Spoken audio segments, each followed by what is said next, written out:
Yep, hi guys, Harrison back at it once again with a brand new video for you, and welcome to episode 9, I'm pretty sure now, of our MotoGP Career Mode Let's Play. Last time out, we managed to pick up another win at San Marino and Misano, and we limped to 6th in Aragon. We struggled around Aragon. I mean, these Moto3 bikes don't handle undulation particularly well.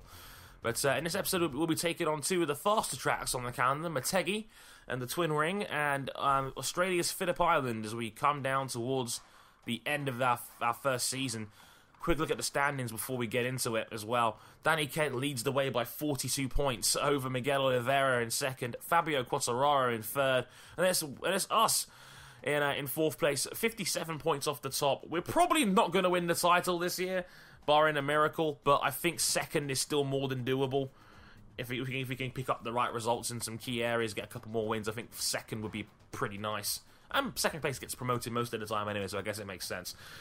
Look, just think, I mean, it totally worked out for Alex Marquez and Jack Miller, right? Right? No? Also, we have a special guest alongside us. So, hello again, brother. I'm sorry. Sorry for what? Being here. I've just ruined the quality of the show completely. Delightful. But yeah, you guys asked for him back, and he happily obliged. So, Brother Ryan is back with us again for some more discussion and some fun stuff. We've also got we've got a little bit of a Speak, goddammit! I've also got a little Speak! Shut the fuck up. So we've also got a little bit more of a MotoGP mid-season report to get through as well. We'll get through a little bit of that in the video as well. But yeah, we're off now to round 15 of the championship, and that is the Moto3 round at Motegi. One of my favourite tracks on the calendar, actually. I love Motegi. Great track. Much better as a Japanese Grand Prix venue than Suzuka, as much as people want to keep telling me that Suzuka is perfectly safe for bike racing. Leave that there. We're just gonna leave that one there. But yeah, just want to get through a few questions. You guys, like always, leave in the comments in the videos as well, and we'll try our best to answer them. One from JYY here saying, topic for next episode, since KTM is going to have a MotoGP team and already have a Moto3 team, obviously the Red Bull KTM team, that's a factory team, do you think they will play a role in Moto2 in any form, i.e. sponsoring a Moto2 rider who was in their Moto3 team or KTM Academy? That's a good point. We've got to remember, Moto2 is essentially a spec series for all intents and purposes, because they're all 600cc Hondas. The only difference is obviously chassis design, and there's no limitations on chassis design in Moto2. So they can't just have a KTM bike or really a KTM team because it's not a KTM bike. But sponsoring, sure, why not? I've already heard rumours about Danny Kent potentially being sponsored by Leopard Racing to have a Moto2 team next year, and they just promote from within their own ranks. And I can buy that, and there's going to be change at Leopard next year, whatever happens, because Efren Vasquez is going to be leaving the class because he'll be 29 this year. And in case you didn't know, Moto3 has a 28-year-old age limit. The highest you can enter a Moto3 season is 28 years of age, because the series is all about trying to enhance younger talent, after all. So yeah, it makes sense in that way. Do you really want to see 30-year-old guys on Moto3 bikes? You don't really, do you? As we upgrade the engine for this race, which is another engine upgrade, which is going to be quite nice. Just going to scroll down one push before we start and ask another question. Saying, Dre, in terms of anyone competing for the title with Marquez, you mentioned Pole and Andrea Iannone, but not Redding, who's been mixing with them since the 125cc days. My response to that is well, Scott on his day is as good as those guys we mentioned, and I'm not denying that, and Scott was excellent in Moto2 in 2013, the season where he probably could have won the title if it wasn't for the fact he had that nasty Phillip Island broken wrist injury he suffered when the track had a brand new surface on it, which was, unfortunate. I mean, many people say Redding deserved to be champion. I don't think anybody would have complained if he did win it, as everybody's gone wide through turn one. I don't know what happened. I've never seen that happen before. We went from 34th to 13th in one corner. That's pretty crazy. Bit wide there ourselves. Whoa! That was quite the high side. It's karma. That was an Alicia Spagaro high side, that was. Shit.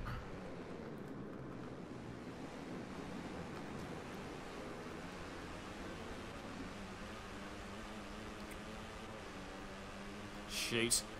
Cut the corner right, treat there. Who turned you into Matty?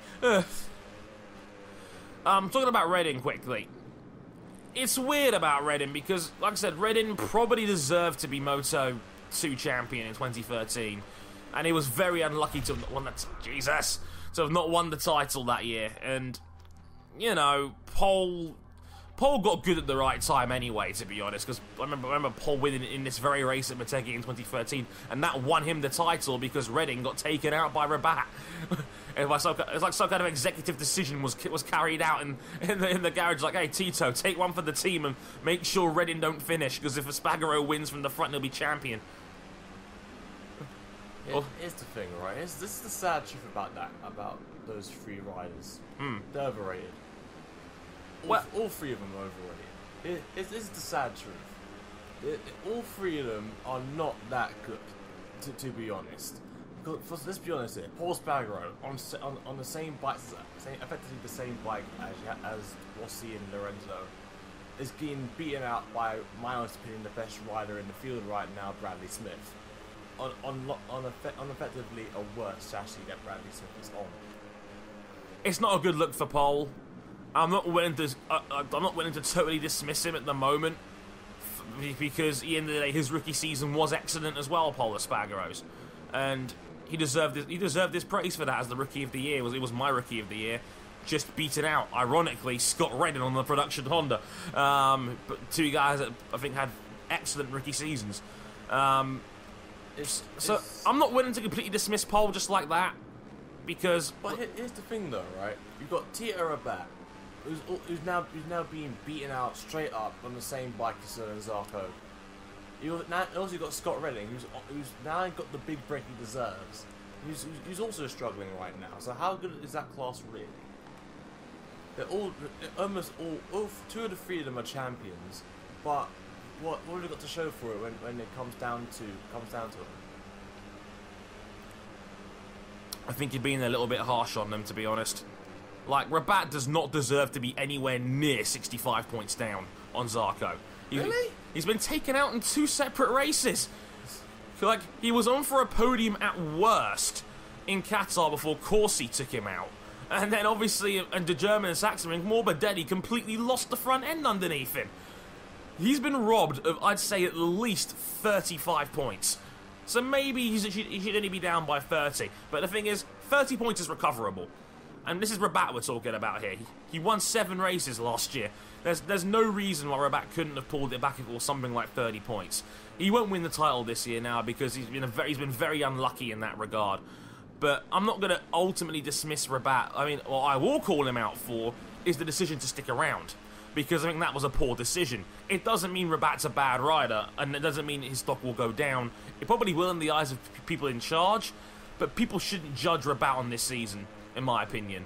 I think he's been very unlucky. Not to mention Mark VDS is not the team it was last year, where they won 10 rounds and dominated the championship. And hell, it turned Mika Kallio into a title contender. What does that tell you? If a 32-year-old Mika Kallio can win races on your thing, you've probably got a really good package.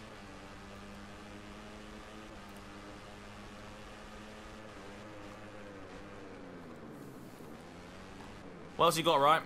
Oh yeah. Next question coming from Bill.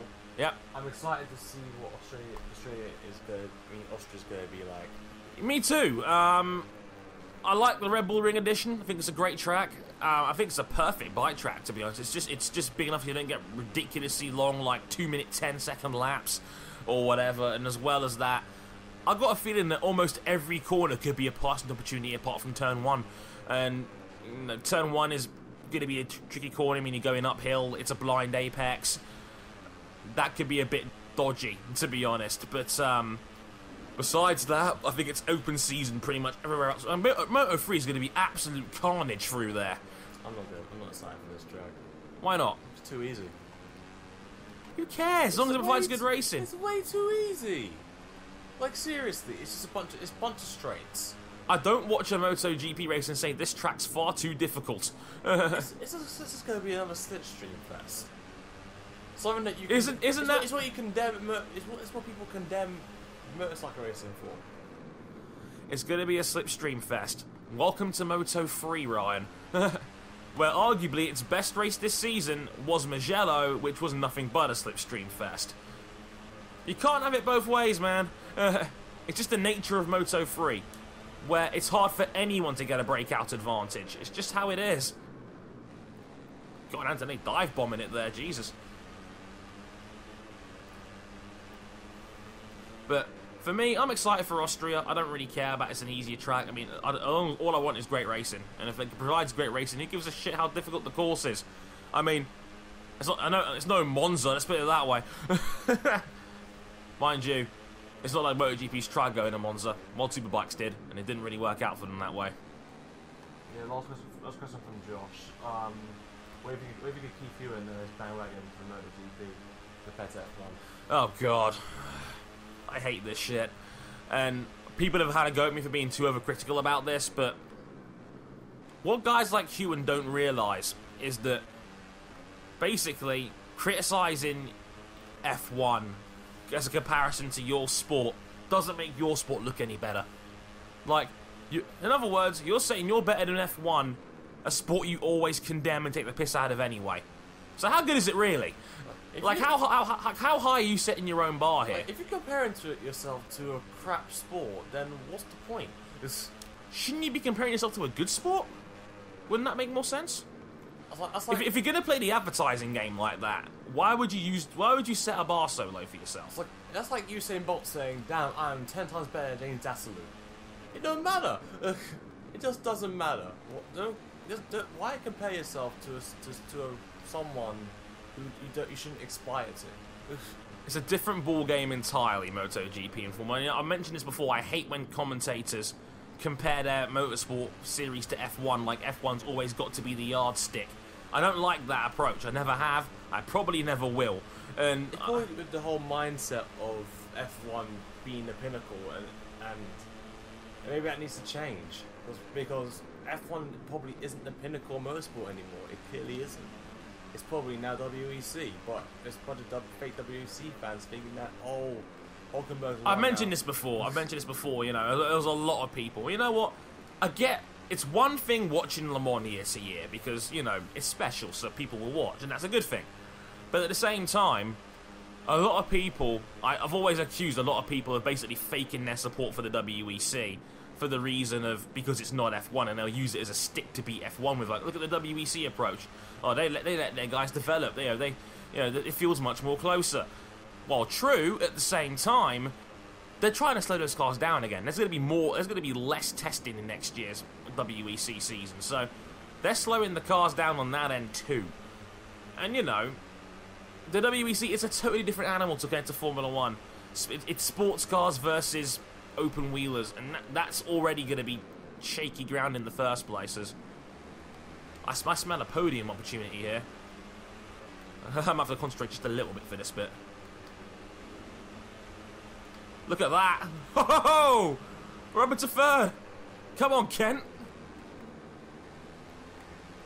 Get your Derbyshire ass over here. Can we win this from here? Whoa. Oh, that's a penalty. Oh, and of course, the penny just drops when you realise you've got that 6/10 of a second penalty. I was going to mention that.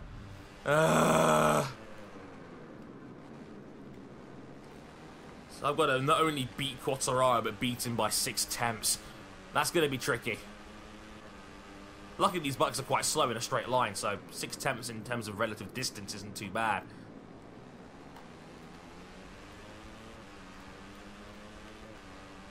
We're going to try and draft him down a hill here, but it's a bit too far, I think, for real, actual slipstreaming. Just make sure you're ahead of 10 by 6/10 then.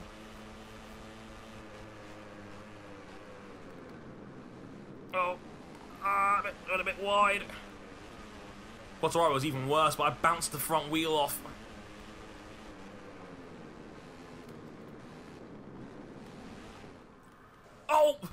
That happened in real life. That would have been hilarious. I would have gone full Alex Rins here from 2013.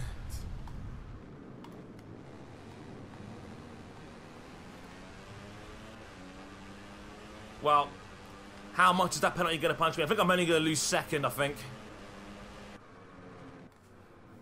I think the timing screen showed me as 5th over the line. So you're not celebrating, that probably means that you've probably lost the podium. Nope, they're giving me 3rd. Third place with the penalty, because I don't think I was 1.4 behind Quartararo when he went over the line. But yeah, that's still a good result. I'll take that. The key thing is, I finished ahead of Oliveira, who was in 8th, so we're taking some good chunk of points out of him. Quartararo winning probably wasn't the ideal thing, but all of a sudden, I just felt like the bike just got quicker the second half of the race there. Like, laps 4 and 5, I felt really good. Laps 1, 2, and 3, I felt a bit scrappy, but we're up to 4th in the chat. Well, it's not in 4th, we're actually still in 4th, actually, but Quartararo is now up to 2nd. Oliveira now 3rd. We're only 12 points behind Oliveira now, and we're 66 behind Kent. So, you know, we could officially be out of title contention by the end of the video, but just gotta hope we can keep fighting, really, more than anything else. Now, is this going to be another case of the timing glitch kicking in? Because I don't think that second pack were more than 6 tenths behind me. I really don't. Go for it. 5th, there you go. Milestone! You sons of a bitch! How can they show the podium animation and then say I finished in 5th and only gave me credit for 5th? That's bullshit!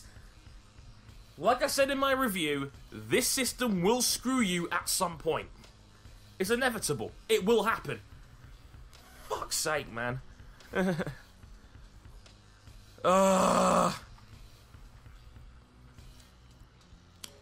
Also, I love that comment from Tenacious at the bottom of the screen. It says, I have more followers on Instagram than Ryan does. You do he's like 11 years old, right? I know that guy. I don't care. That's why I was taking the piss. Stop taking the piss, then. It's not funny. Oh, diddums. Yeah. 5th place. What kind of fuckery was that, anyway? They give you credit for the podium. They give you the credits like you've got on the podium. But then they give you 5th afterwards. What horseshit? Relax. No, it's fundamentally wrong, okay? Okay, it's not quite a game breaker, but it's still a really stupid problem, and it will piss you off. How can it not piss you off? Ugh. I'm going to breathe now, and we're going to talk about MotoGP's halfway point now. So let's hand out some generic awards for these things, because that's what we do around here.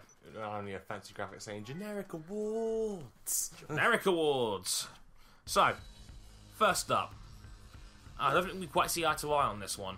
What? Rider of the year so far. I've already mentioned it, Bradley Smith. I'm still saying Valentino Rossi. Okay, I don't think anybody could have predicted Valentino Rossi being in this position 9 rounds in.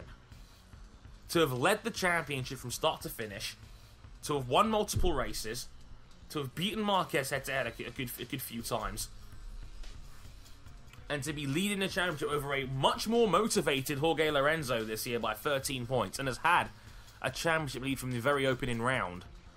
For me, it's Valentino. Especially given he's age 36 and doing this right now. It's unheard of. It's unprecedented for a 36-year-old to be this good in this field, which is the best MotoGP field ever. I don't get me wrong. I think Bradley's having a tremendous season. Being the best satellite rider by 20+ points is excellent. Really is. I applaud him for that. Especially given how this time last year people were saying his job was on the line at this point in time. So, don't get me wrong. The transformation has been fantastic. But, like, Bradley would probably be 2nd or 3rd on my list when it came to riders for Rider of the Year. Look, I don't think people understand what he's done this year and actually put it into somewhat context. Sure, Valentino Rossi is having his best year since 2010. But Bradley Smith this year has been absolutely amazing and has done everything he can on that bike. He's not on the same material that the great Paul Spargo is on. I'm guessing that was sarcasm. Yeah, it was. But he's doing, he's outpointed him completely this year. He's clearly the best satellite rider by far, and has more points than Dani Pedrosa. I understand Dani Pedrosa was out for 2 rounds, but 3 rounds. But still, if Dani Pedrosa was as good as a rider as everyone thinks he is, then he would probably caught that gap by now, but he hasn't. And Bradley Smith was ahead of Marquez for such a long period of time as well. He was never ahead of Marquez. He was ahead of Marquez. At best, he was tied at one point. Exactly. And we all know why that was a thing. All I'm saying is, right, Bradley Smith has done everything that he can in that position, and I think he's the best rider in the field. You make a compelling argument. I still say it's Valentino. You're comparing the best rider in the field at the moment to the guy who's been the best satellite rider. It depends. If there was a most improved rider award, it would most definitely go to Bradley Smith, and I wouldn't even hesitate to say that. For me, though, I think Valentino, given his age, given the context, given the guy on the same bike as him, who is a better rider by comparison than Paul Espargaro is, I think that's another point that's worth making. We are talking about a double world champion in Jorge Lorenzo here. And, you know, for him to be this far ahead, especially given how 2 years ago Rossi looked like he was done, quite frankly. He's only 13 points ahead. But he's led the title from every round, and this is despite Lorenzo winning 4 consecutive races in the middle of it too. For me, it's Rossi by a whisker, personally. Just got to agree to disagree on this one. Comments. We'll let the comments decide this one. Who is your rider of the year so far? Bradley Smith or Valentino Rossi? That's not gonna work. I have intelligent fans. I don't give a shit about fandoms. Guys, I'm giving you credit here, okay? Don't let me down on this. Let him down. Embrace the dark side within you. Let me get straight. I see great evil inside you. So let me get this straight. The dark side is voting against Valentino Rossi. Yes. Break the status quo. The status quo? Break the status quo. Were you watching last season? season? Vote against the most popular guy in the field. Status quo? Like, were you watching last season? that bunch of bandwagoners all supporting Mark Marquez because he's won how many times in a row. Hey, he's a new rider. What do you expect? Bandwagoners. They are all supporting us because he was winning all the time. And you're going against the Rossi fan base. Yes, I am. You know, I don't care if I'm part of it. I'm going to go against it. The fan base that will spam every internet comment board telling me how great Valentino is. And you know what? Who cares what this guy's going through? He's not as good as Valentino, the master, the doctor. I'm prepared for the that. Guy that hasn't won a world title in 5 years. No. I'm prepared for that. Send your angry tweets and questions and ask a fan. Go for it. I will devastate your soul. I don't want me none. I'll just beat you with knowledge. Are you talking about me or you there? Me. What knowledge? Oh, shut up. Alright? This is my show, not yours. Excuse me? You heard me, Sunshine. Next topic. Race of the year.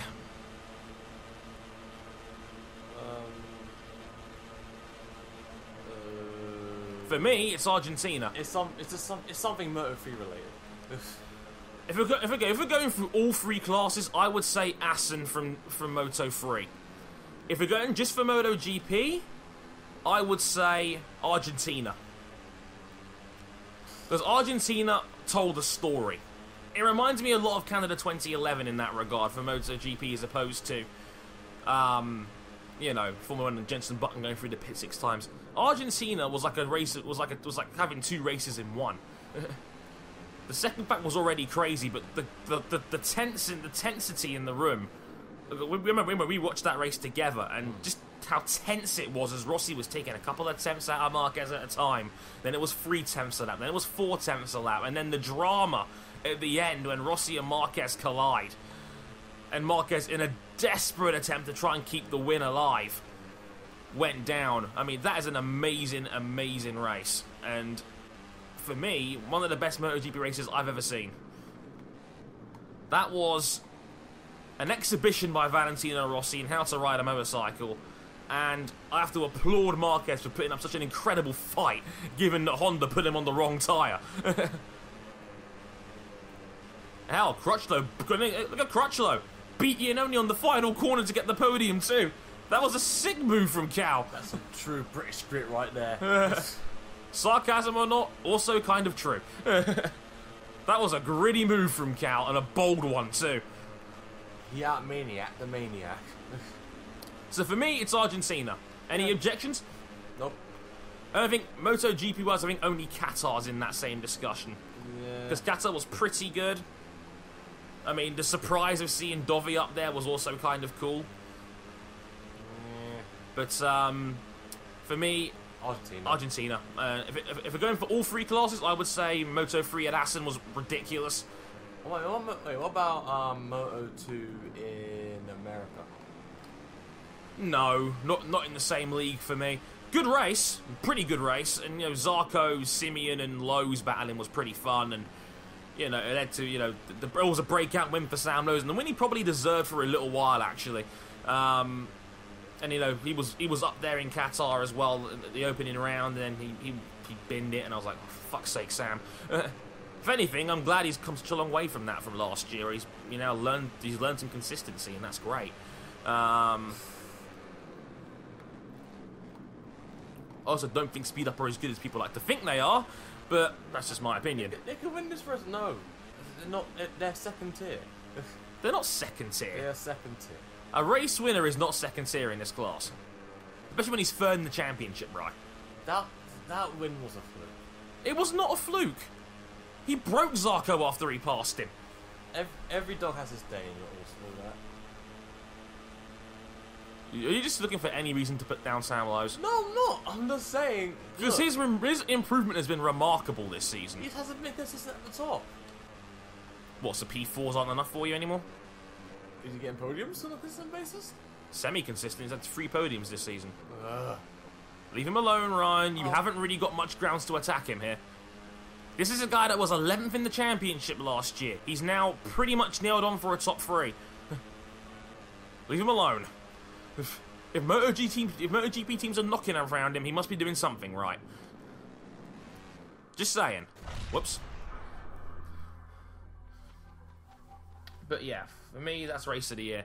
Now, I like to have a breakout rider award, and there's 2 names for me. There's actually 3 names in contention for this one for me in MotoGP.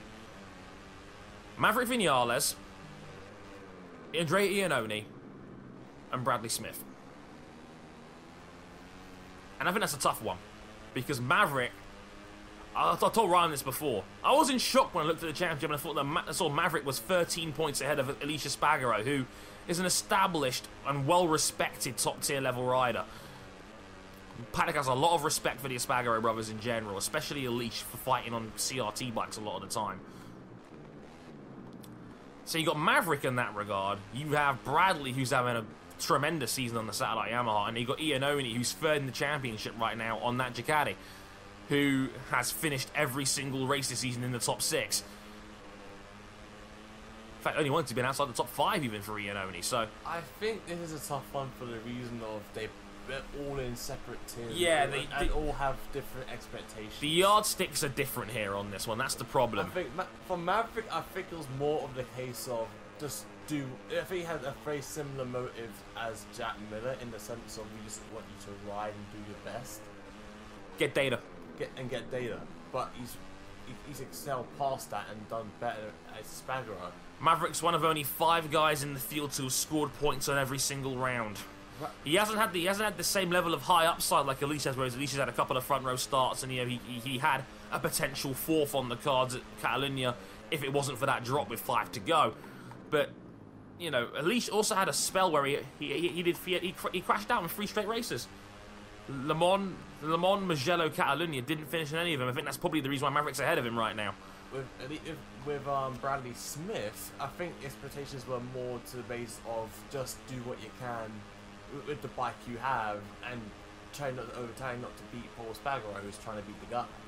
But he's done better than him consistently throughout the year. 7-2 head-to-head against Paul this season.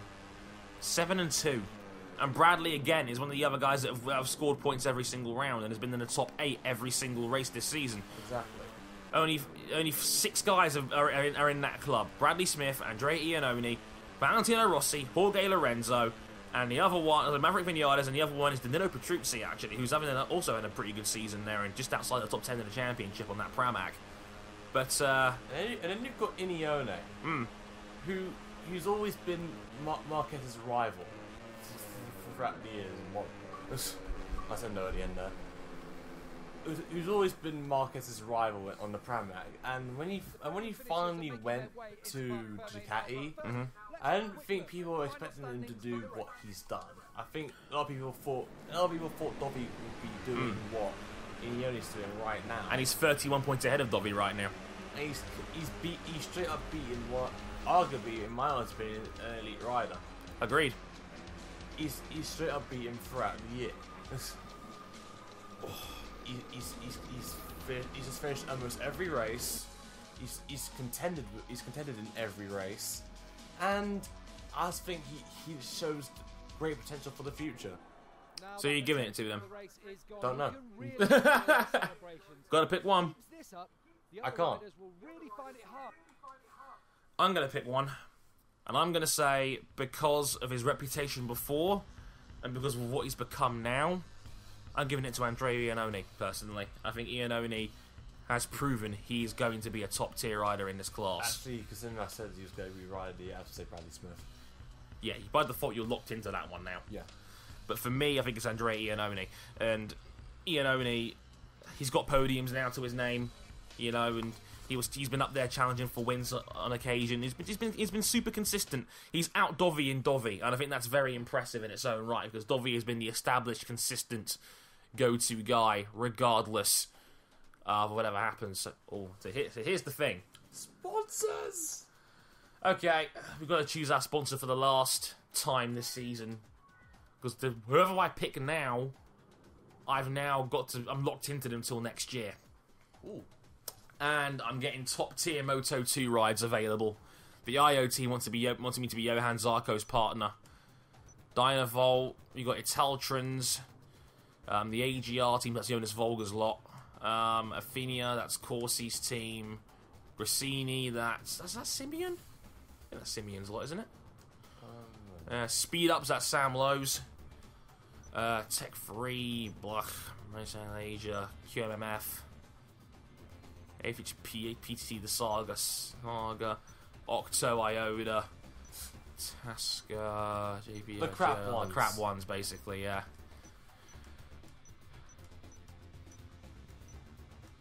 This is annoying. I've not got a top-tier Moto2 sponsor, which is annoying, because I would like to have had one. And that might hurt me in terms of challenging for the titles, because if I go with a private team, I'm locked into using the Tech 3 chassis, and I don't really want to be on a crap chassis. I'd like to try and contend for the title from the start. So I'm thinking about taking the IOC and maybe running a MotoGP team in private when I get to MotoGP. What do you reckon? I'm not sure on this one. Reset the fans side.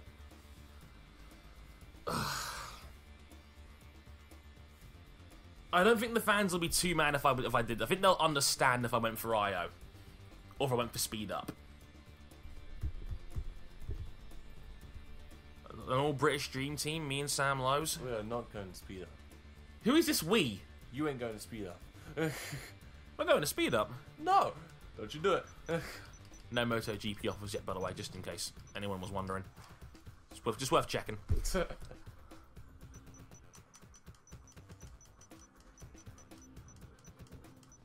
nothing from Mark VDS, the Interwitten team, Pons team, or the Techno Mag boys.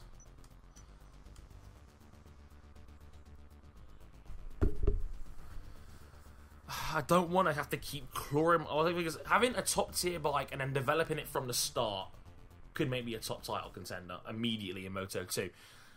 I'm not gonna win it on the Tech 3 bike. No, you're not. And how long is it going to take before? I mean, you need 600,000 credits for a Caddick check. I don't know how many credits you get for a Moto 2 race. My opinion is that you should go for the iOS team, save up the coins, and wait for MotoGP. Start private there. That makes the most sense to me. Guys, if you're watching, please be understanding of this. I want to win a championship, and I'm not going to do that on a Tech 3. So please, please, please be understanding and forgive me on this one if you want to see me use a private team all the way. But I think this is too big an opportunity for me to turn this down. Just in my humble opinion.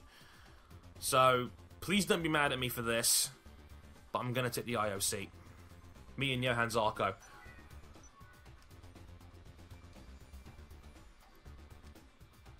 It's just if this becomes a matter now of whether I get the job or not, which is probably going to happen. But, yeah, I'm afraid of the reaction. I can't lie, but I just want to rack up the credits for now and just see what happens. Okay. Again, hope you guys are understanding of this, and because I've never been in a situation where I've jumped into jumped to another class in the career before with a top team. That's never happened before. That's not happened to me before. Where like last year's career mode, I went to Grassini straight away, and they weren't a top tier team. I didn't get one until I went to Pons, I think halfway through the season. I think it was Catalunya or something like that. I started driving for Pons, and then I started being a title threat. And even then I didn't win the championship. So I think this is a big opportunity, and I think we'll come back to being a privateer when we get to MotoGP. What I want to do now is just rack up the credits for the time being. Going through Moto 2 with a private team doesn't seem like a good investment to me at the moment. So I hope you guys are understanding.